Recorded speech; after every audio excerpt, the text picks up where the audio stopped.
Crystal Tower information, Whiskey 2153 Zulu, wind 060 at 5. 076 Mike Juliet, this is departure radar contact. Hazardous weather information from Minnesota available on flight service frequency. You've dialed in the Flying Midwest podcast, connecting aviators from across America's heartland, sharing news, information, and events from around the region.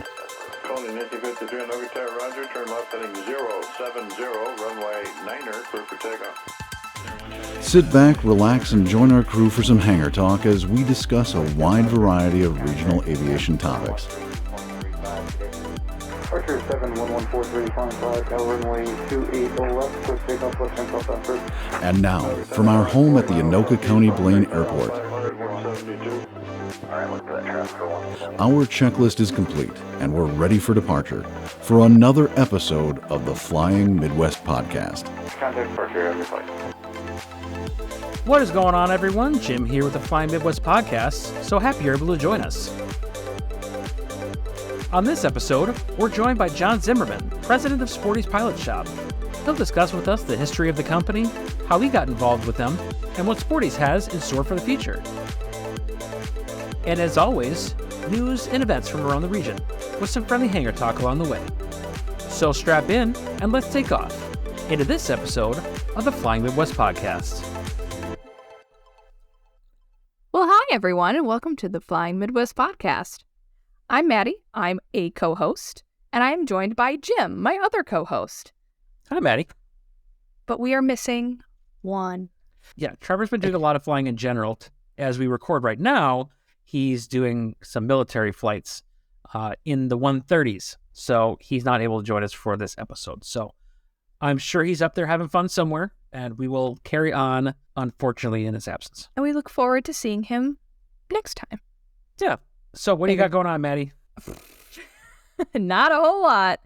This last week was spring break for my students and, by extension, me, because nobody's scheduled with me. But I did get to fly on my own for the first time since I got hired here in Wichita, Kansas. Very exciting. Well, cool. I need to brush up on my commercial maneuvers. I still need to go up and do more of that because they went terribly. It's been a long time since I've done it, to be Well, fair. I suppose. I mean, My CFI check ride, which was almost 2 years ago, yeah. was the last time I did them. So, and I'm gaining a little bit of steam gauge experience, and getting to fly into the Charlie is really fun because, I am in an uncontrolled airport now, and it's boring and scary. And but yeah, talking with controllers a lot is a lot of fun. So yeah, I'm gonna hopefully be doing a little bit more of that as the months progress here. Awesome. Yeah. What have you been up to, Jim?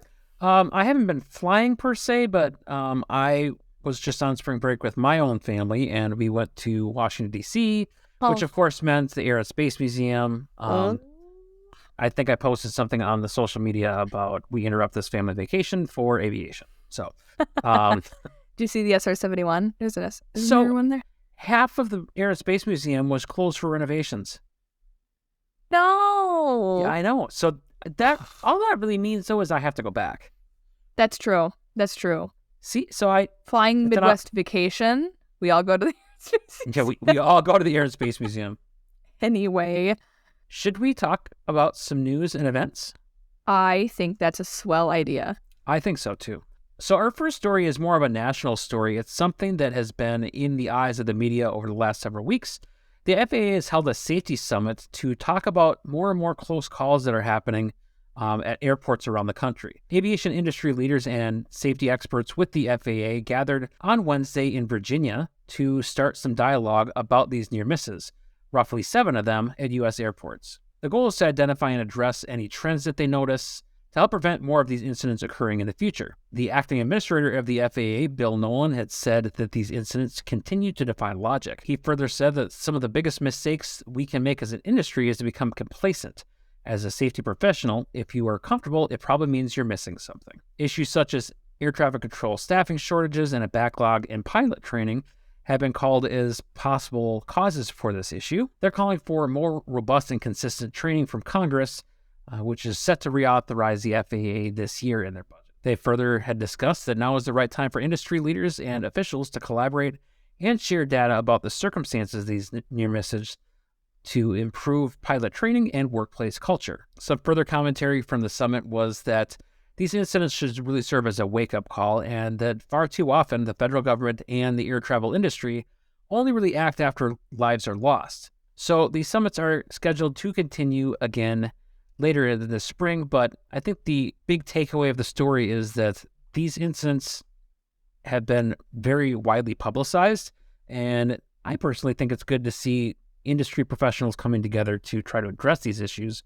rather than, maybe seeing it as a onesie-twosie situation, but maybe to come together and try to figure out what the causes of these continuing incidents may be. Yeah, I also think that's good because, oftentimes reactions are, reactive rather than proactive. So, to this extent, it's a little bit different. So, that is good. I don't know if you have listened to some of the air traffic control clips that have been on the YouTube machine of some of these close calls, and I'm just going to put this out there. I've not listened to all of them. I obviously don't have all of the circumstances. I'm not an investigator with anybody.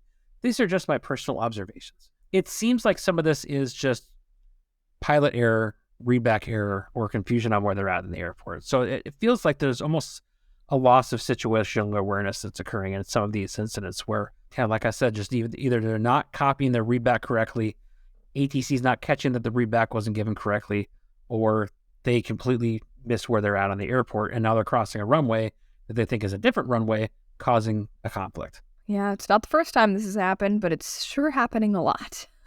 It is, and hopefully it's a wake-up call just as an industry and even just as general aviation to make sure that we're being mindful of what those calls are and we're copying information down correctly. And if you've got a second person in the aircraft with you that knows what's going on, you're just verifying that everyone's on the same page. Right. Now, seeing where the FAA and the government will go from here, I'm curious to see what they find out and what they do about it.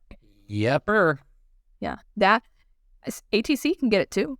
They can, although they're stationary, they may not have a good idea of where everybody is on the airport, if they get distracted or whatever. And we all know that ATC is way overworked and way understaffed right now. That's probably a contributor, but I hope that it doesn't go to, ATC is bad and they're doing a bad job, because they're not. Right. But when you get fatigued, there's only so much you can do. So many lives depend on them. So to everybody out there who's listening, who is part of the air traffic control system, thank you. You're doing a great job, and we appreciate you. All right. Onward. Let's talk about some ladies. One specifically, or two, I suppose. So here's an article from South Dakota, which I feel like is a state we don't talk about super often. It's not. This month of March is Women's History Month. In South Dakota, there have been a lot of influential and progressive women that have made a lasting mark on the state and the aviation industry. So there was actually a pioneer of flight who came from South Dakota. Eleanor Zabel Wilhite, also known as Nellie, she paved the way in the South Dakota aviation industry by not only becoming the first deaf woman to earn a pilot's license, but she was also the first female pilot in South Dakota. She was born in 1892 near Box Elder, South Dakota. So she was, again, deaf, but she ended up getting her pilot's license. She didn't serve in World War II, but she was an office manager, and she was an instructor and inspector of B-19 aircraft propellers, which is cool. And this article goes on to talk about the ladies who are serving at Ellsworth Air Force Base. They talked with Captain Sarah Brandt, who is a B-1 weapons officer and instructor. She says that in their squadron, they have about 37 guys and 3 girls, which apparently is the most that they've had in the 3 years she's been there.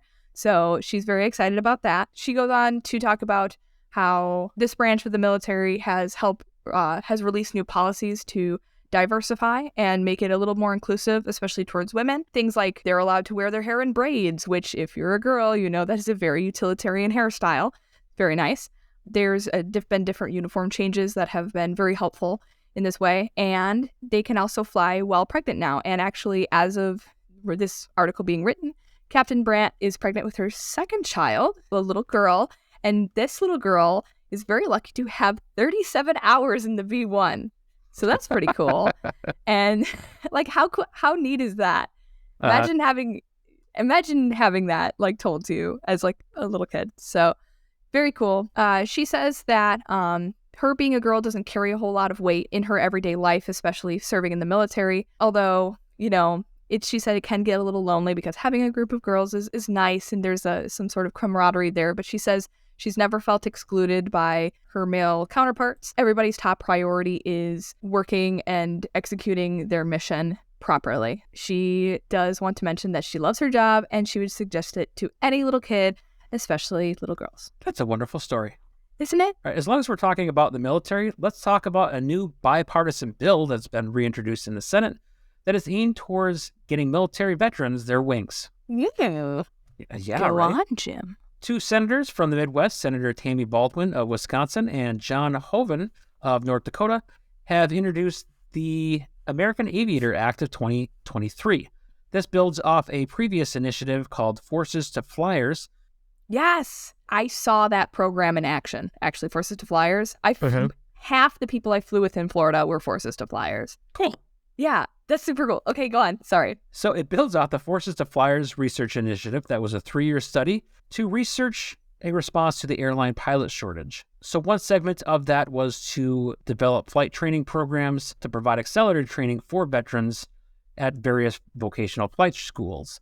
The initiative resulted in 32 veterans earning their commercial pilot multi-engine ratings, setting them on a career path towards professional pilots. So the American Aviator Act is a somewhat similar program. It would allow the FAA to offer competitive grants to supporting flight training programs to bring veterans on board who are not already military pilots. It's meant to ease the financial burden and break down barriers that prevent veterans from pursuing careers in aviation. The Act would allocate $5 million annually for the grant program for 5 years. According to the language of the bill, the grant funding can be used for flight training, tuition, books, and other various training resources. Veterans can also participate in the program not to just get their private pilot certificate, but to get other additional ratings and certificates such as instrument ratings, multi-engine, commercial, CFI, and more. It's very good.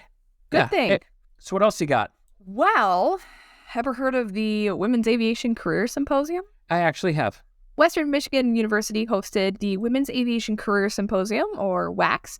This was the 5th rendition of the annual Professional Career Conference, and they held it this last week. This event was originally designed to introduce women to aviation, promote networking, education, and even scholarships. They began in 2018 as a way to alleviate the industry-wide pilot and mechanic shortage, and it's grown steadily over the last 5 years.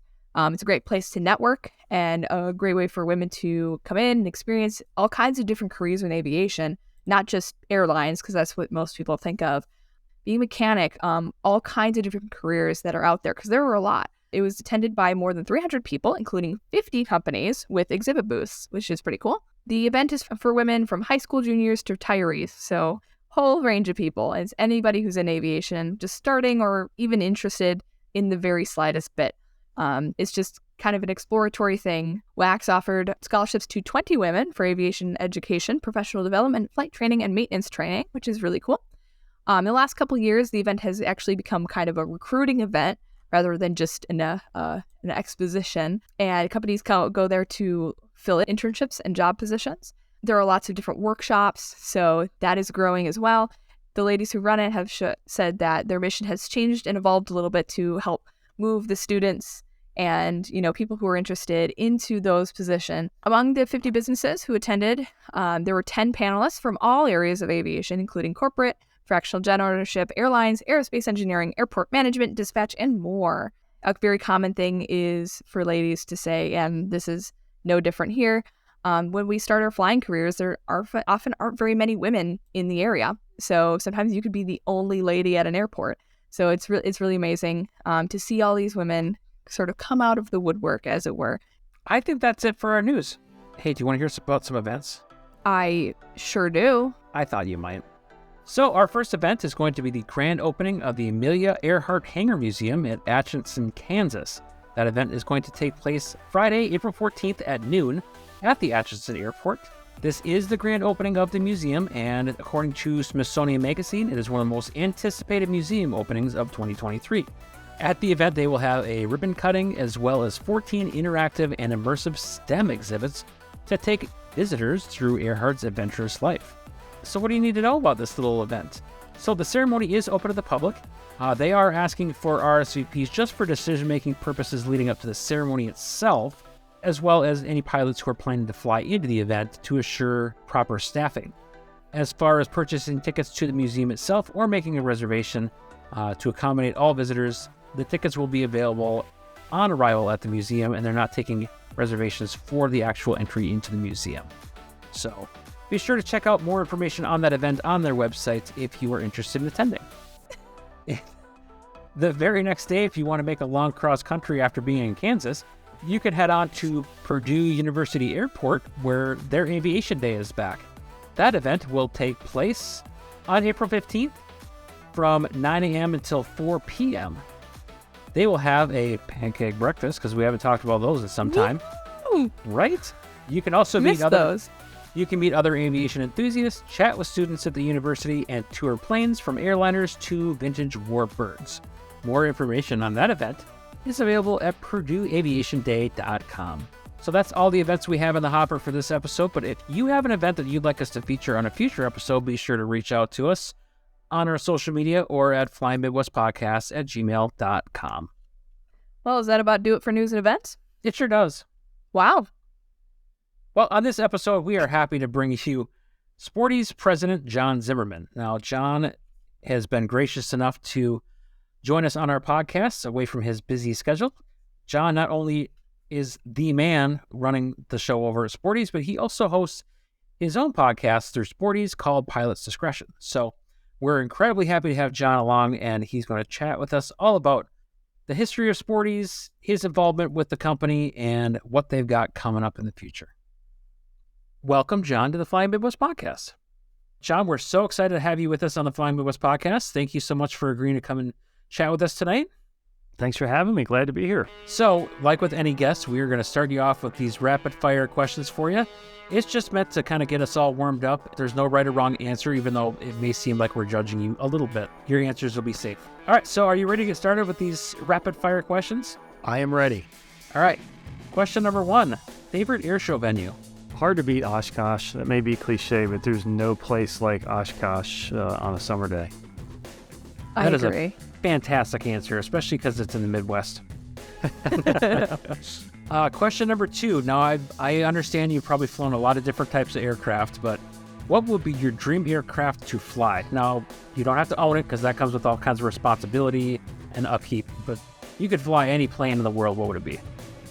Wow, that list is so long. If I'm really dreaming here and I can absolutely go anywhere, I mean, I'm fascinated by the SR-71, and I would absolutely do anything to get an hour of that airplane. Every time I go to the Air and Space Museum and look at that thing, my jaw drops. So if you're paying for the fuel bill, I'm flying it. Okay. I don't have that kind of cash, but maybe Maddie can scrape something up on her CFI budget over there. Oh, yeah. Yeah, I'll get you hooked up. The other thing that our listeners can't see, because this is an audio-only format, is as you said SR-71, Maddie and I are nodding yes in unison, like perfectly synced. Question number 3, because not everything can be sunshine and rainbows. What is your least favorite aviation movie? Boy, I'm going to upset some people. I'm not sure if you'd call it an aviation movie, but Con Air. I have some people who think Con Air was a great movie, and I think it was an absolute waste of 2 hours of my life. So sorry, Con Air fans. No, that is not my favorite Nicolas Cage movie. I'm not a huge Nicolas Cage fan to begin with. I hope he doesn't listen to the podcast. Let's be honest, he doesn't listen. Not a huge fan. Most memorable passenger? Wow. I've had the fortune of flying with some great ones. I do remember I once took for a helicopter ride a pilot. He was an older gentleman, but he had flown the F-104, either the F-100 or F-104, one of the Century Series fighters in Vietnam era. And I took him for a helicopter ride, and I'll never forget when we came into land. It was a somewhat confined area, so we were down to about 20 knots of airspeed coming into land. And he looked down at the airspeed indicator, and he said, "I'd be dead right now in the F-104. VREF was 175 knots. And I'll never forget the look on his face looking at that airspeed indicator. He was just a fascinating guy. So I've had a lot of great ones, but I'll always remember that one. That's funny. That is funny. All right, and probably my favorite question on these rapid-fire questions. If you could chat with any person in aviation, dead or alive, who would it be? Wow, that's a great question. I am tempted to go historical. I'm tempted to say Charles Lindbergh. I know that's cliche, but I would love to have talked to the Charles Lindbergh, 2 days after he landed in Paris, not 20 years later. I'd love to just have gotten the full debrief of what was it like over the North Atlantic all by yourself in that airplane. Lots has been written on that. He obviously wrote lots on it, but the in the moment debrief of that flight to me would be absolutely epic. Not only do I love just the general answer of Charles Lindbergh, but 2 days after that flight, or right after that flight, Charles Lindbergh, and just how much excitement must have still been, like just the raw feelings of it. That's exactly the word I had, my raw. I mean, it's we all take it for granted now because it worked out, but you go back and try to put yourself in the mind of a pilot in that era, and holy cow, the risk, the challenge of what he pulled off, just the human physical endurance is still amazing to me. So I would love to have that conversation. I think of all the times we've done that is now my favorite answer. Yeah, that's definitely up there. Thank you for playing along with our rapid fire series of questions for you tonight. My pleasure. I suppose without further ado, we can get into like the real meat and potatoes of the episode, huh? All right, John. So what's your background in aviation? How'd you get started? Well, I guess I grew up in aviation. My dad was a pilot, not an airline pilot, just a GA pilot. But I grew up, spent a lot of time in the back of small airplanes. So I've got memories of flying around in the back of a Seneca with my 3 brothers. So I guess in that sense, aviation was kind of always part of my life growing up. Again, not in the business or anything, but I just knew small airplanes were a thing and they were fascinating to me. So when I was 15, I remember driving with my dad to the airport one day just to help him, kick around the hangar and hang out. And he said, hey, if you ever want to take a flying lesson, let me know. It could be fun. And it sounds crazy, but I had never actually considered that could be a thing. You would think, So I did that. I took a lesson. I thought, that would be fun to, go to school Monday and tell all my buddies that I took a flying lesson. But I really didn't think it would go anywhere. I just didn't sense it was anything other than kind of a fun afternoon. But I took the lesson and I loved it. It wasn't that, I think sometimes we overstate the whole, I knew the minute the wheels left the runway, it was destiny.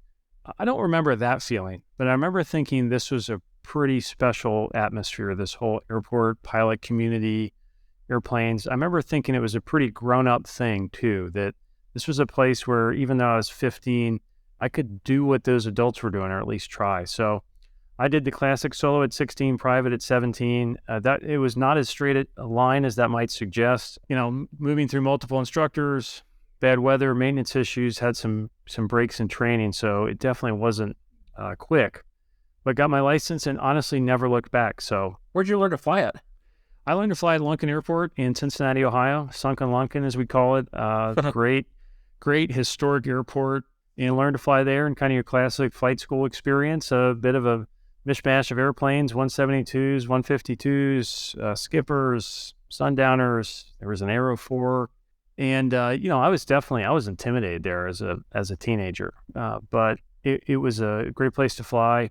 And learning to fly at Lunken, I got real good with ATC early on. This is something I appreciate now, but, I was terrifying on my first few solos, but you had no choice but to get used to talking to ATC. So really enjoyed learning to fly at Lunken, and later realized kind of what a historic airport it is. American Airlines was founded there. Embry-Riddle was founded there. Great history there. So it was a neat place to learn. So where'd you go with aviation after you got done with school? Well, I learned to fly in high school and really enjoyed that. Definitely, it kept my grades up and everything, but I didn't really think that was going to be my career. And so I went to college and stayed somewhat active. I joined a flying club in college and got to fly some Warriors. And that was fun, but I really never considered flying realistically as a career. I thought I was going to go to business or law school or something like that. And I remember after interning for a summer at a non-aviation job and then just kind of starting to really get serious about my sophomore year in college, I thought, well, I kind of need to figure out what it is going to be I do. And I took a summer job at Sporty's in Cincinnati, the big retailer and flight school, because I had flown to Sporty's a lot as a high schooler. They were the next airport over, so I'd fly over there and have a hot dog on Saturdays, how I knew of them. It looked like a fun place. And honestly, I was just looking for a summer job where I could hang around airplanes. I knew I liked aviation. I knew I hated my last summer job and I wanted something that was around airplanes. So they hired me, and my first job was digging a ditch, literally. And my second job was pumping gas at the FBO, which I actually loved. It was a great way to meet pilots, improve your plane spotting skills. So I did that for a summer and really liked it. I just liked hanging out at the airport. And went back and did that the next summer and got to work in the marketing department and the web department. So it accidentally became great on-the-job training because I learned all kinds of skills that I was never going to learn in college. I learned how to do some basic, HTML and web development. And this was in the very early 2000s when that was kind of a new thing. So after my last summer there, they offered me a full-time job out of college. And I thought, well, that's really nice, but, I'm not going to do that because that's not my plan. I'm going to go do this other thing. And about halfway through my senior year in college, I thought, why am I so set on this other idea that I don't really like? So I went to work at Sporty's after college, and still I thought, I'll do this for a couple years and then I'll go get a, quote, real job. And 24 years later, I'm still there, and I assure you it's a real job and it's a lot of fun. And so in that sense, I've really never left aviation. I just made part of my job aviation.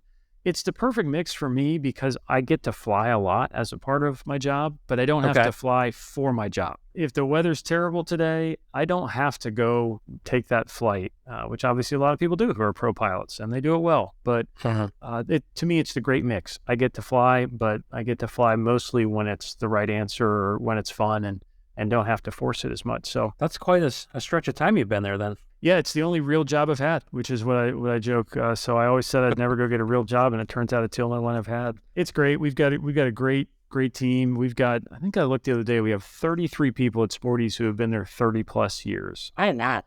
So I am by no means the longest time person there, not even close. And it's a great group. It's like a family business without the family drama, and just a whole bunch of people who love aviation and get to go work on the airport every day. And it's just been a fun part for me. I get to be involved in, new product development. I get to be involved in running a flight school, an avionics shop, airport management. There's just all these different elements to aviation that makes it really fun. There's no 2 days that are alike. And so for somebody like me who just loves airplanes and loves pilots, it's a great way to basically just swim in that pool all day, every day. I'm insanely jealous, to be honest. I'm sure that everyone listening has likely heard of Sporty's, and if they haven't, I can't imagine what aviation rock they're living underneath. But what can you tell us about the history of Sporty's, how it came to be and how it grew into this huge company that it is today? It's a great American story. It really is. It sounds like it's out of the storybook, but it's absolutely true. Sporty's was founded in 1961 by Hal Shevers. He was a flight instructor, and it was literally founded. His first warehouse was the trunk of his Studebaker. Oh, wow. He was a flight instructor, and he was an engineer with a day job, and he was doing some flight instruction, and he thought that there was an angle to sell pilots some products that they didn't have. And it started out with a radio. He had a real tone radio that was slightly modified so it would pick up aviation transmissions. And Hal started selling radios. I think probably his first sale was at the bar at Lunken Airport there in the terminal building. And the warehouse was a Studebaker, and then he took an ad in some magazines. And then the catalog came, and after a little while, he opened up a store there in the terminal at Lunken, and then kind of took off from there. It was growing, so he opened up a bigger store across the street from Lunken. And then the early 70s moved out to Claremont County, our current location, and just grew from there and grew really through multiple, parts of the business history of America. There was the mail order catalog era, there was the 800 era, there's the internet era. And Sporty's has really kind of been a part of all that. So in a way, I think Sporty's has changed dramatically over the last 60 plus years, but in a way it's really the same, which is we're all pilots and we love it. And we just want to help other pilots learn to fly and have fun and be safe. And that sounds really simple. It's obviously harder than that behind the scenes, but I think those values really matter because we're not owned by some big conglomerate. We're not, in it to try to make a fast buck. We really feel like we're stewards of a great brand and a great organization. And it's really all about making this thing we love last for another 60 years. Anybody who's been around Sporty's, I think you probably feel that we really care deeply about this industry. We care about pilots because we are pilots. And so in many ways, we really haven't changed all that much from the the trunk of house Studebaker. It's the same philosophy, just a much bigger warehouse. What is the biggest thing that you guys have going right now? Is it the training aspect? Is it just the pilot supply? Or am I way off base with both of those? No, those are both real strong parts of our business, but training's probably the biggest. Training is red hot right now, as anybody knows. Airline pilot hiring boom is in full effect. There's really a generational changeover coming with the airlines and even with a lot of other operators like the fractionals. So there's a whole new generation of pilots learning to fly right now. And we're really excited to be part of that because training's a huge part of what we do.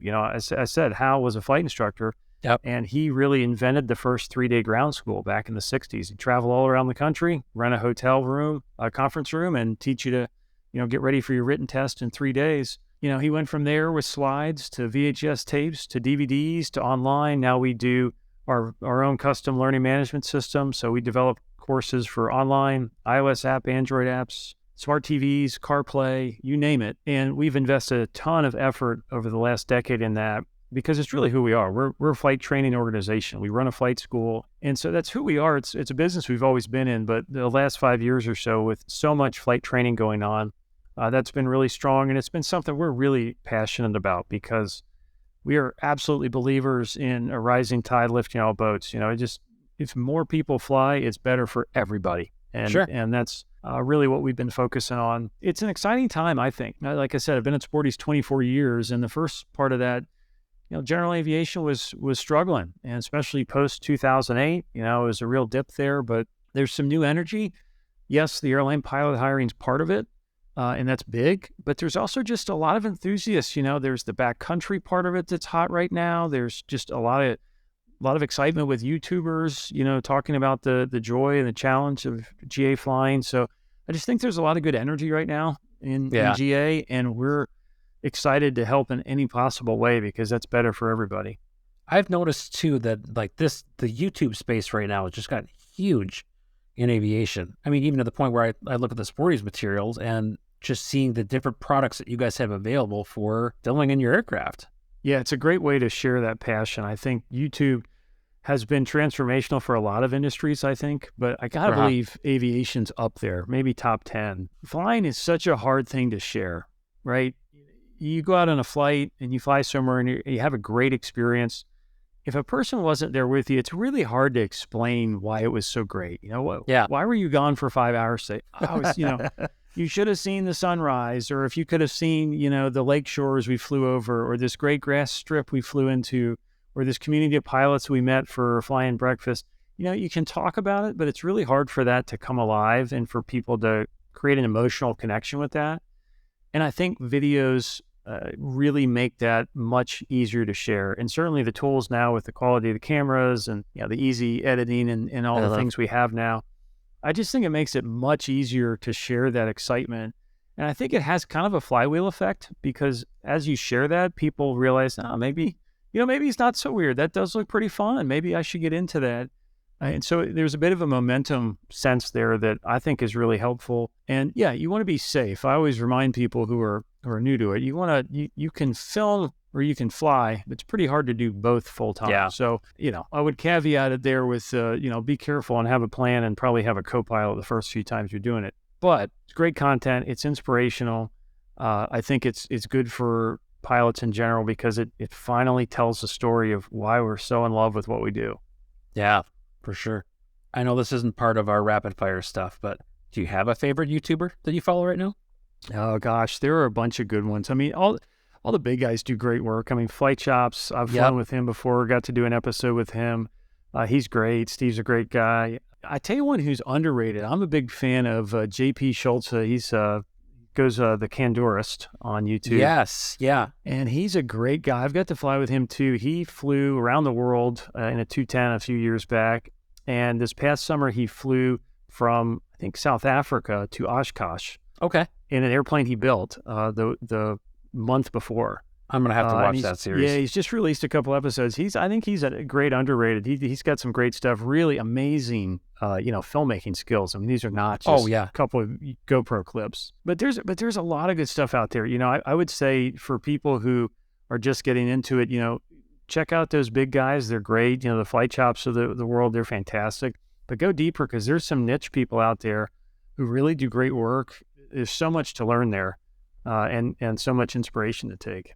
The only thing I'd say on YouTube is, while it's fantastic content in general and really inspirational, I'd be careful about taking flight instruction from YouTube. And Maddie, you probably agree on this one. There's some great instructional stuff there, and there's some terrible instructional stuff there. So I think the good YouTubers always say that, hey, this is not instruction, talk to your CFI. And I would just reiterate that if something looks fun and exciting, that's awesome, but go talk to somebody before you do something for the first time. You do not want to watch, a video about aerobatics and go decide you're going to teach yourself aerobatics. So that's my one little wet blanket on the joy that is aviation YouTube. I don't even think that's that big of a wet blanket. I think that's just good sound advice. Yes. You don't know what you don't know, especially as a student pilot, and the stuff on YouTube. A lot of it's great. I have a lot of YouTubers that I recommend to my students simply for the one fact that I know they're going to be on there, and I want them to go to the good people and not the people who are like, hey, let's do fun stuff and break a bunch of laws. Like, no thanks. Please don't teach my students things. Yeah, I think to me it's the start. It can be a way to brainstorm ideas. It can be a way to get inspired, but it should always be confirmed in person. So hopefully, and this goes to something else I think that's great advice for a new pilot is have some type of mentor in aviation. Maybe that's your flight instructor. Maybe that's a friend of yours who's a pilot. It doesn't have to be necessarily an instructional thing, but I think it's great to have somebody you can bounce stuff off of like that. I mean, I know when I learned to fly helicopters about 10 years ago, I was in a whole new world, and I had, a couple thousand hours in airplanes, but I didn't know the first thing about helicopters. And it was so valuable to have a mentor in that world who I could just run things by, shoot him a text. Hey, I think this, am I crazy? And, half the time he'd say, yeah, you are. That's absolutely wrong. Don't do that. So I do think that's overlooked by some people when they get started out, especially. Find some mentor, even if it just means hanging around the airport on a weekend and striking up a conversation. I think that's super helpful. I think we have that same effect with our podcast where we'll talk about something and maybe people talk about it later and go, oh, no, that is a terrible idea. Don't listen to those guys.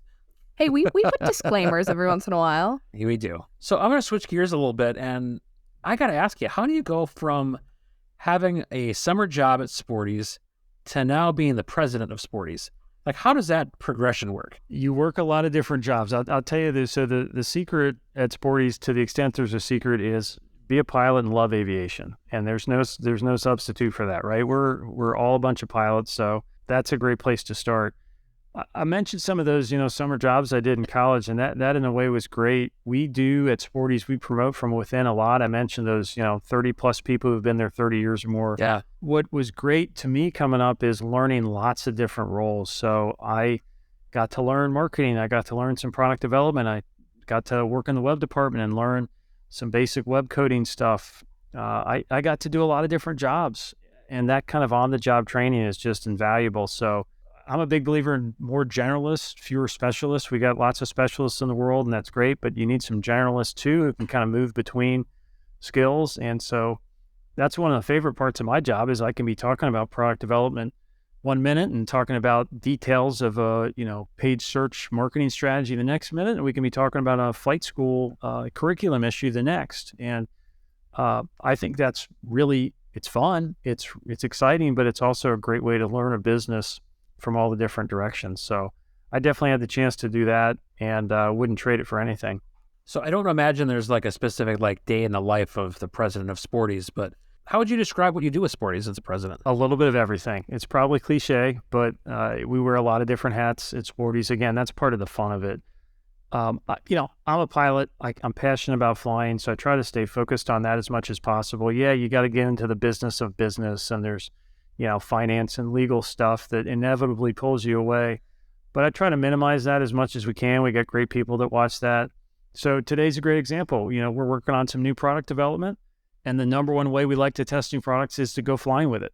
There's no focus group we're going to do. We're going to give it to pilots and fly with it. And today was my turn. So I got to take a product up in Citabria and try it out. What we call the dumb pilot test. Here's the widget. There's no instruction manual.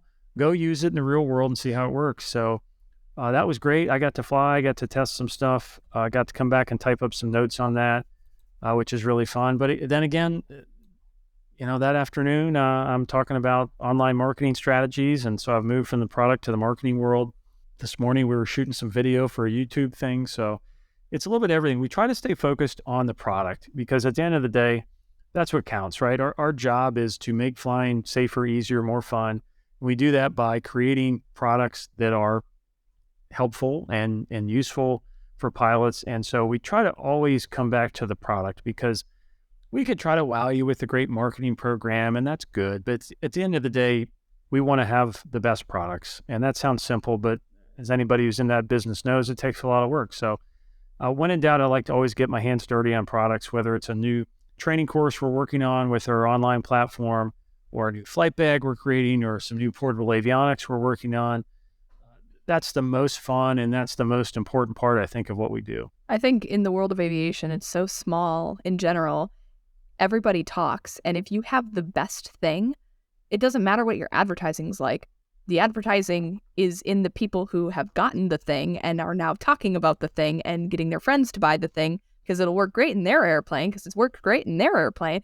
So that's how it spreads in aviation, I think. Quality still does matter in aviation. I could not agree more. I could not agree more. Anytime we talk about marketing, we always talk about, what is it, the catalog? Is it paid search? Is it social media? It's word of mouth, number one. I think that's true in almost any industry, but especially in aviation, as you said, Maddie. There is no substitute for word of mouth, and the only answer there is to make a better product. We're always doing that, right? We made our PJ2 radio a few years ago, and it was what pilots wanted. They said, give me a backup radio that has headset plugs built right in, so I don't need an adapter. Like, what? That's a valid point. Let's go make that. And we made it. And then we got some more feedback of, hey, it's really great, but I wish it did this and this. So we came out with a PJ2 Plus. We're kind of, we do that with our courses. Every year we're shipping 20, 30 new features on our courses because you really do have to give pilots the products that they want. And if you don't, they're going to let you know. And if you do, they're going to let their friends know. So in that sense, the system works exactly the way it's supposed to work because we're incentivized to make better products. And we don't bat 1,000, but we try really, really hard. And I think we're pretty successful because we do, we're pilots, so we know if a product's going to satisfy pilots for the most part, but we also listen. Again, that's simple, but it's pretty powerful. If you make products people like and it solves their problems, it goes a long way. I don't know. That's good Midwestern work ethic right there, isn't it? Right? That's what it's all about. Oh, yeah. Yeah, exactly. Make a good product, be honest. It sounds so boring, but boy, it's pretty timeless. Yeah. Yeah. It clearly has worked for you guys for a while. Yeah. We have a lot of fun with it. That's part of the key too. There you go. If you're in it for the fun, if you're in it because you care about it, it's not about, doing the math to the third decimal point of how do we maximize every penny out of everything. Really, if you're in an industry because you love it and you want to see it succeed, that's also a great motivation. So I know you wear a lot of hats at Sporties and what you do. What has been either your favorite part of your job or your favorite job that you've had within Sporties over the years? Oh gosh, great question. There's a lot of fun ones. I've really enjoyed working with our course development team, the team that puts together the online ground schools, the apps and everything, because that's a product we've built absolutely from the ground up. We do everything from the scripting to shooting the video, creating the graphics and animations. We write the apps. The apps are 100% custom. The learning management system behind the scenes is 100% custom. So that's obviously been a ton of work from a lot of different people, majority of it definitely not me, but just being involved with that team at a lot of different levels, whether it's writing a script or going up on a video shoot or helping debug some software.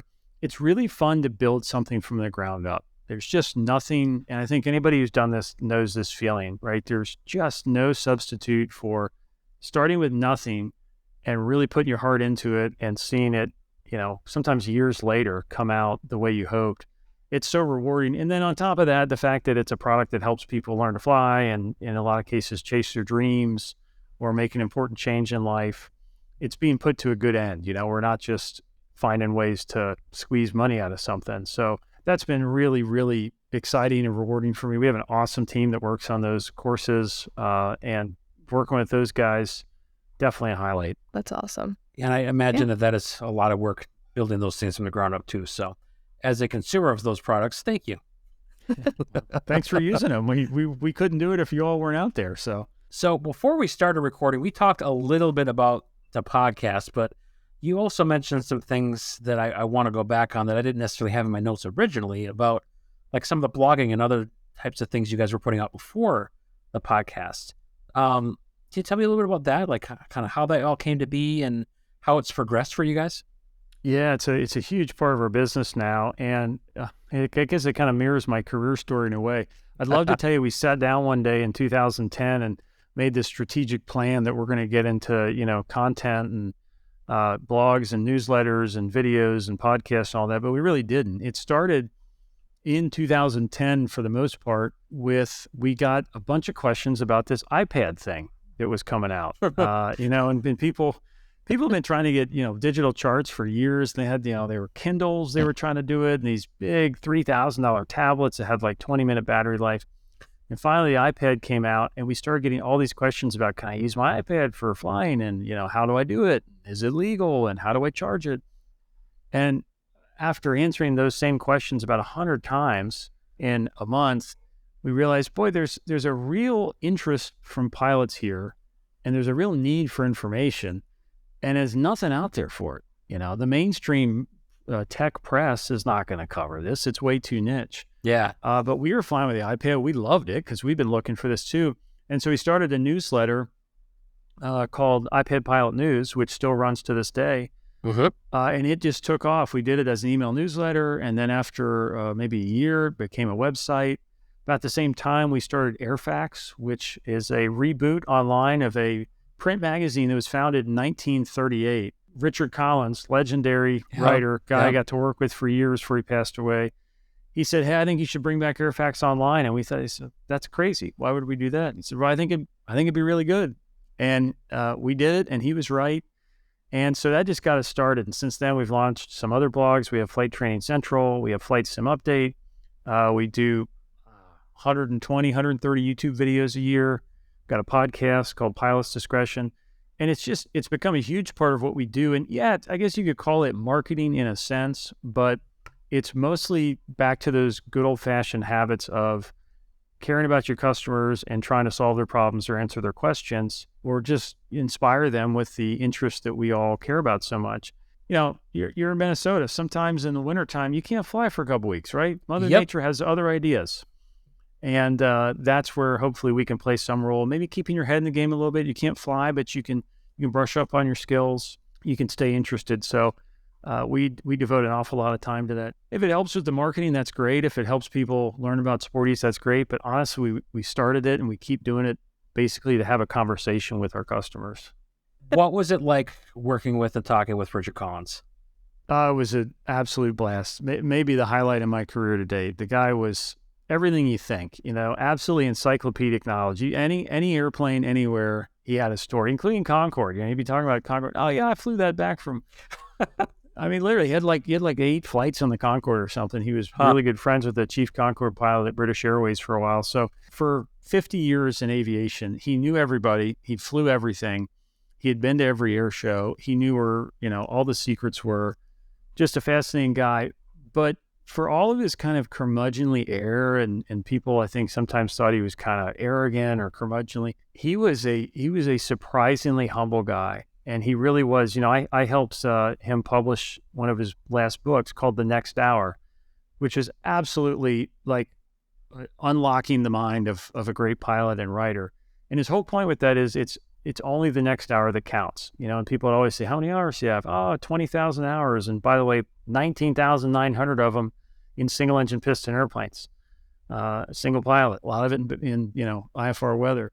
And he'd say, but it doesn't matter. It's only the next hour that counts. Mother Nature doesn't care how many hours you have. The mountain out there hiding in the dark does not care how many hours. It doesn't care. It's your Richard Collins. And it's obviously true, but coming from a guy like that, it just was a great lesson to me in staying humble as a pilot, because it really doesn't matter what your experience is. It is the next hour that counts. So lessons like that it's great to listen to the stories because he had great ones, but it was always backed by some pretty good lessons. So I hope I've retained maybe a tenth of those. But for anybody looking into inside that, shameless plug, that book, The Next Hour, is a great insight into his mind. And some of it's a little non-traditional, but he certainly backed it up. And fascinating guy. I don't think there'll ever be another one like him. After he passed away, we sat around thinking, well, who's the next Dick Collins, And I just don't think there'll ever be another one. I think they broke the mold on him. To a certain extent, the media world is different today. It's, the next Dick Collins is somebody on YouTube, not somebody writing for a magazine, probably. Right. But he was a fascinating guy, and it was absolutely highlighting my career working with him. I know that we asked that question, who would you want to meet and talk to, dead or alive, and it's not my turn to answer, but he'd be on my list if I had to, make a short list of people I would want to have a conversation with for a lot of the things that you talked about. Just the amazing amount of knowledge that man must have. Yeah, it was fun for me because I grew up reading him too. Yeah, I can remember being a 15-year-old student pilot and reading Flyin magazine and always turning to his column because it just seemed like magic. I flew the P-210 from, Maryland to California. How do you do that? That sounds incredible to me. And then, getting to work with him it's kind of full circle. It was great. So I want to bring up the podcast now. So you guys have been doing that for about 2 years now? That's right. Discretion. Yep. How did that come to be for you guys? In a sense, I guess it was a continuation of that previous conversation we had about, the blogs, the newsletters, the videos. We just want to be where pilots are, and we want to be in that conversation. And some pilots, they love to read it. Some pilots, they want it in their email inbox. Some pilots, it's on YouTube. And increasingly, as you all know, some pilots, it's in a podcast. We didn't want to get in and just do a podcast to do a podcast. We felt like we wanted to have kind of a unique angle on it because there's lots of great podcasts out there. But a couple years ago, we felt like we really had an idea to do it right. And we jumped in and we sort of said, hey, we'll see what we see here. We'll see how it goes. And it was great. The response was fantastic out of the gate. But even more than that, we've just had a blast doing it. I think you all know this. It's so fun to meet and talk to a variety of interesting people. I think one of the most underappreciated things about aviation is that sometimes it's the only thing that ties together very diverse people. To me, Oshkosh is a great example of this. You can be standing there on the flight line in Oshkosh, and you can be talking to two other people who share nothing in common. What they do for a living, where they're from, what language they speak, but they are brought together by that love of aviation. And that sounds cliche, but it's true. It's right there in front of you. You think the only thing these two people have in common is aviation. And so part of what we try to do on Pilot's Discretion is celebrate that and talk to a diverse array of people. So we talk to, astronauts and YouTubers and authors and, physicists and everything in between. And aviation is the connective thread there for sure. And we always talk airplanes, but I always like getting the full view of the person because it's always fascinating to me, the diverse and interesting group of people that's involved in aviation. Just getting that full picture, I think is really fun. There's always something to learn. I think there's always something to learn from pilots depending on their background. The perspective of somebody who is a musician versus a physicist is going to be very different, and there's something to learn from both of those. So it's been a great experience and certainly fits naturally in with a lot of the other stuff we do around articles and newsletters and videos. When you guys started the podcast, did you see yourself as being the host, or did that just kind of fall into your lap? I kind of got voluntold, if you've been in that. We had a group of 5 or 6 of us talking about it, and we were, kicking around ideas for the format and the frequency, and is this, how is it going to be guests? How are we going to do it? And we sort of started coalescing around an idea. I remember somebody sitting in the room said, well, I don't know if it's my place to say this, but I think you got to be the one that does it. So you're the host. Congratulations. Awesome. Today we do podcast hosting. So I'll go Google that, but I've really enjoyed it. It's been a blast. I mean, you guys know how this is. It's a lot of fun. And I do a lot of writing too. I write for Airfax, and that's fun, but that's sort of a different outlet. It's in a way sort of a solitary thing. You got to collect your thoughts. It requires some discipline.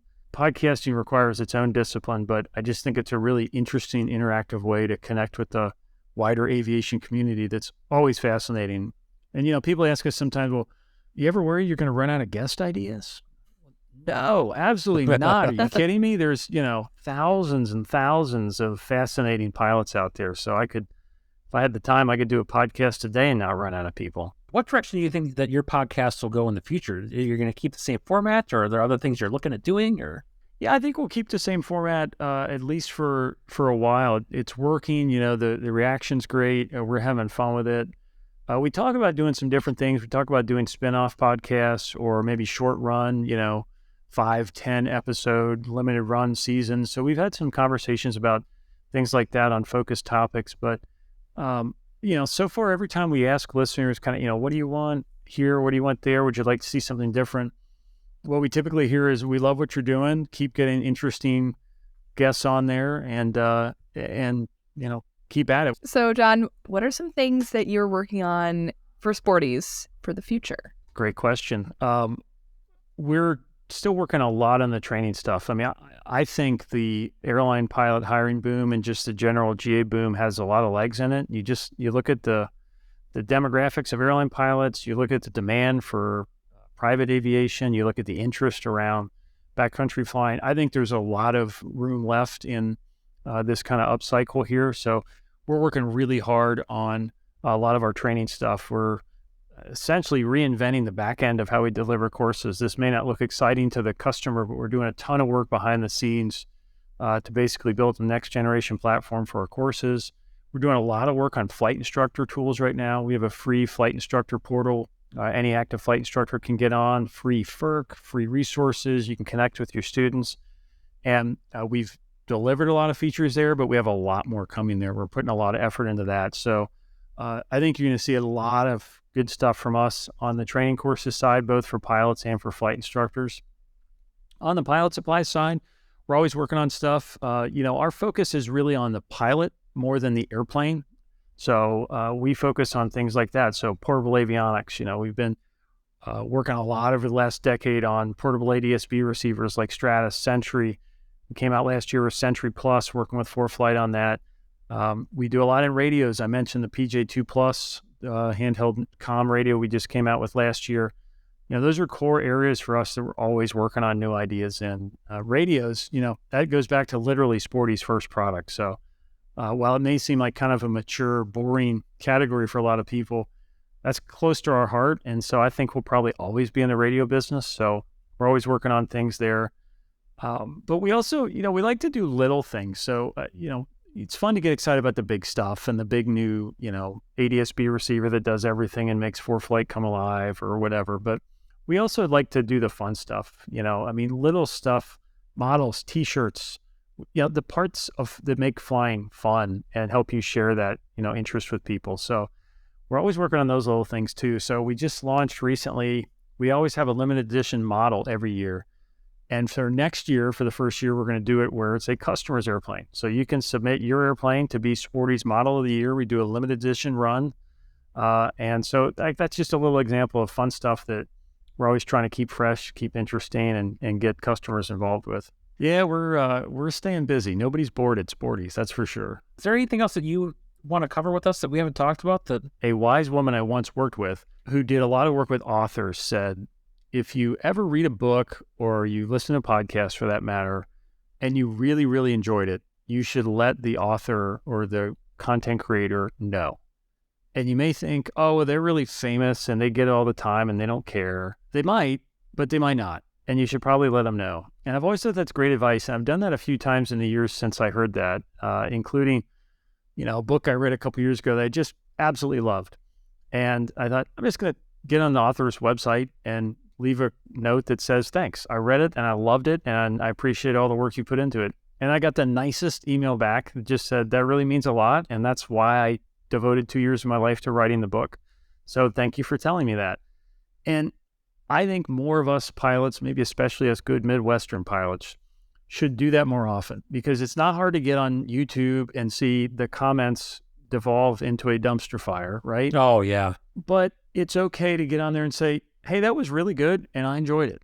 And a little bit of that goes a long way. So if you listen to a podcast you like and they say, send us an email, send them an email. And if you watch a YouTube video and they say, leave us a comment, well, leave a comment if you like it. I think that goes an awfully long way, and we could use a little bit more of that in life. So there's my public service announcement for the day.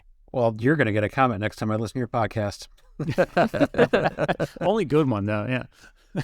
Well, I didn't say it was going to be a bad one. All right, I think it's time to ask you the question I'm sure that you've been dreading for the last hour. But what is your unpopular aviation opinion, sir?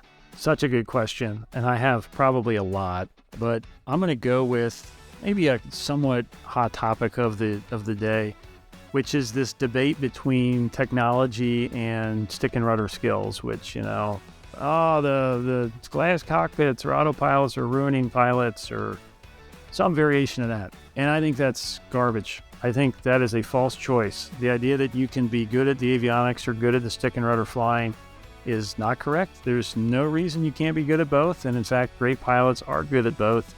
And I actually think we need to introduce technology earlier in flight training. I'm not saying use the autopilot on the first lesson. I'm not saying, go heads down on lesson 2.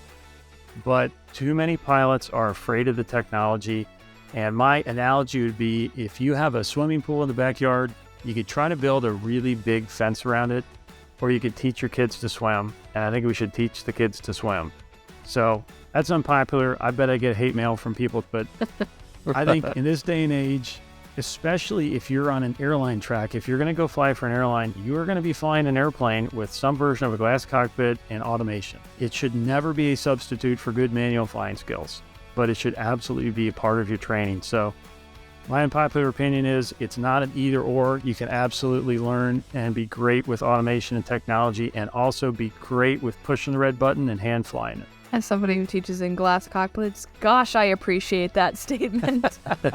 I'm trying to do both, and then people are like, you're bad because you're teaching in glass cockpits. How dare you teach students the G1000? That's gross. They need to fly J3 Cub. It's just not the way this world is going. No, and I fly tail draggers all the time. I love to fly a Citabria with the window open at 500 feet. Nobody loves tail draggers and grass runways more than me. However, I tell people sometimes the G1000, it's 20 years old now. It's not like not some new invention that came around yesterday. It's 20 years old. There's a whole generation of pilots who have never known a world without a G1000. So at some point, we integrated the nose wheel into our training, and not everybody learned to fly a tail dragger. And at some point, we integrated the attitude indicator and not just needle ball and airspeed, and we all survived. And so we do have to move on. And I will tie this back to Richard Collins, by the way, because as old school and curmudgeonly as you might think he was a fan of technology, appropriately used and appropriately trained on. He was a fan. He was always flying with a new thing. He wanted to learn GPS approaches when they were new. He wanted data link weather when it was new. And that doesn't mean that you turn over your PIC responsibilities to it. But if Richard Collins can learn after 20,000 hours how to fly with data link weather and a new autopilot, I think we all can too. So, and by the way, some of those student pilots are attracted to GA in the first place by those fancy avionics. What I hope that someone out there gets out of this is maybe this total Yoda moment of, what if I told you you could do both? And they go, oh, he's right. You could be a good stick and rudder pilot and know the technology? Ooh. Amen. Wow. Mind blown. Well, John, I can't thank you enough for coming on the podcast tonight and sharing a little bit about yourself, about Sporties, and some of the things coming up in the future. Thanks for having me. Really enjoyed it. No, thank you for being here. Seriously, it's really cool to have you on. Yeah, everybody knows Sporties, so it's cool to have, a face to the company. So a huge thank you to John from Sporties for coming on the podcast. It was a real pleasure to hear from you about what's going on with the company, the history of Sporties for those who aren't familiar, and just where things are going with pilot training moving into the future. I thought one of the really good points he made was in his unpopular opinion about how the G1000 has been around for 20 years. And it's not exactly new technology anymore. Incredible, so right? Maybe we can embrace it a little bit more. That, and if you're going to be handing these, I say kids, but if you're going to be handing these kids the keys to a jet for airlines, there's going to be so much automation anyways. They're going to need to learn both. So I just thought that was a really solid point that he made. I agree. As somebody who would, on the surface, is the, quote, child of the magenta line, I've been turning out students who are so solid with pilotage, the DPEs are all impressed. So, and they fly G1000s. It's possible. Hey, Jim, Yes, Maddie. You know what would be super swell? What's that? Could you talk to us a little bit about our next episode? I really would love to. We'll be chatting with Joe Check, who is part of Minnesota Aviation Career Education Camp. That is a group that has been around for about 30 years now, and they focus on highlighting various careers in aviation. It's a camp that is held every summer in the Twin Cities metropolitan area. And really what they do is they immerse high school, teenage students on all types of aviation careers that are out there, not just being a pilot. So their program is going to be coming up this summer. Their application deadline is April 17th, and Joe wants to tell you all about it in case you or someone you know is interested in Minnesota Ace Camp. I'm excited. I follow them on Instagram, and I've seen some of their photos. It's pretty cool.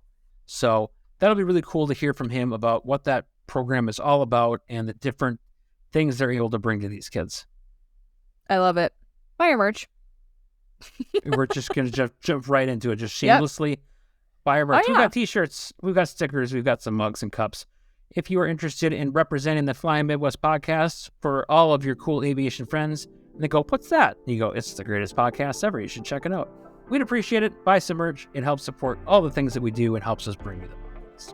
Follow us on all our social media, and if you have an idea or would like to be on the Flyin Midwest podcast, you can message us on our Facebook or send us an email at flyingmidwestpodcast@gmail.com. If you like what we're doing, make sure that you jump on wherever you get podcasts. Leave us a rating and a review. It helps us grow this podcast and get us out in front of other listeners. Until next time. See ya! See ya! Flight 536, contact Minneapolis Center 132.35 today. Thanks so much for joining us on the Flying Midwest podcast. Until next time, podcast service terminated, squawk VFR, frequency change approved. Good day.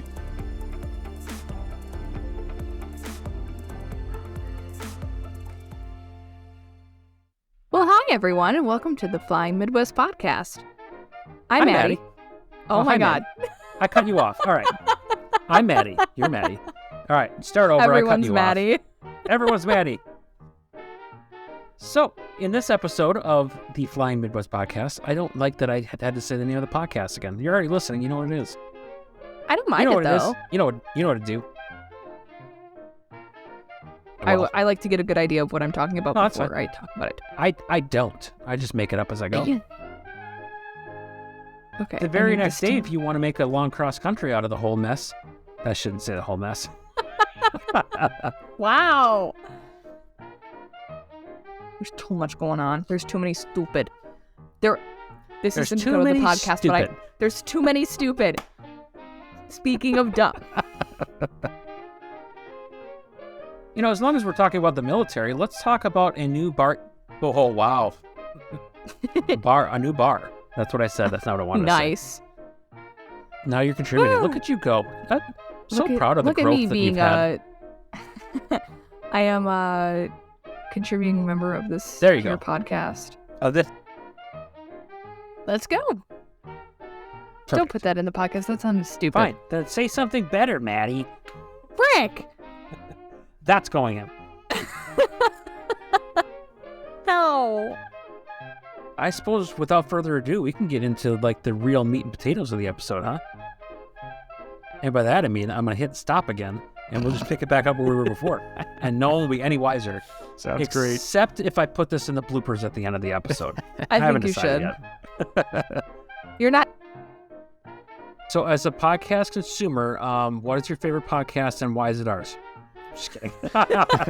Well, totally kidding. Pilots in Midwest. So, I mean, it's obvious. It's in the title, basically. We've got the whole package. Yeah. All right. Anything else that you want to cover at all with Sporties, or anything you guys want to plug, or not that we've got this great. huge listener base like Sporties does, but No, I'm 10 great. people that listen. I enjoyed that very much, and I've made my pitch on technology, so I'll stop throwing grenades at people. All right. Now that's Fair what enough. this section of the podcast is for. I appreciate it. Everybody Jim, loves it. I love that question. I love it. You can head over to West Lafayette, Indiana, and go to the